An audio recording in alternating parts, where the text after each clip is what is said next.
guys, so ayan, pupunta daw ako kay Madam Marcel. Yan, pupunta daw ako kay Madam Marcel. Hihiram ako ng itlog. Kasi malayo yung tindahan dito. Ilang piraso lang yung itlog namin, 5 piraso lang. Galing pa kay Lolo yung 3 kasi hindi naman pwedeng gamitin yun dahil native yata yung itlog na yun eh. Kaya yan, may mga cats. Yan, ang daming mga pascal na cat. O, diba? Yan. Pupunta ako kay Madam Marcel. Yan, yung best friend ni nanay. Yung best friend ni nanay. Ang ganda oh. Yan. Diba? Mapuno siya. Ang laki-laki ng bahay na to. Ang laki ng bahay na to. Oh. Napakalawak ng bakuran niya. Siguro mayaman ang may-ari niyan.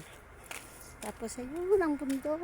Kaya yan ang dinadaanan namin. Lalakawin namin yan. Papunta kila Lolo.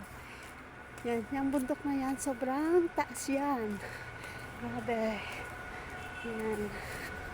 Ay, diba ang ganda ng mga dahon no? Ito naman, ito sobrang laki ng bahay na to. Grabe, sobrang laki, sobrang luwang. Siguro ang yaman-yaman ng may-ari nitong bahay na to.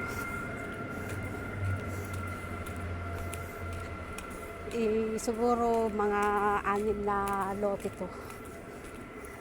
Sobra. 6 na lote o 8 lote.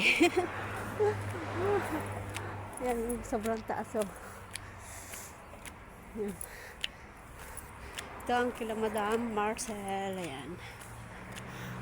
Tingnan nyo guys oh. Ang ganda oh. Yan lang ang anuhan namin oh. Yan. Pagpasok ng balone. Yan. Ay, ang taas ng aakyatin ko. Grabe. O, tingnan nyo pababa oh. Yan oh. O, tapos aakyat ako kila Madam Marcel. Ang hirap umakyat.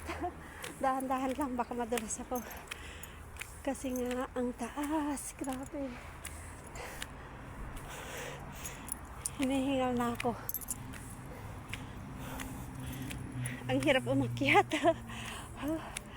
Taragis na yan. Ang hirap umakyat, napakataas.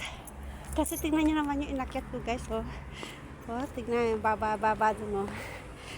Tapos, ang inakyat ko, ito, ang taas-taas. Diba, nakakapagod. Hingal pa more. Ayan. Diba, bakanting lote, oh. Ayan. Bakanting lote. Yung kabila niyan, yun sa amin. Dito muna tayo. Ang bahay nila Madam Marcel.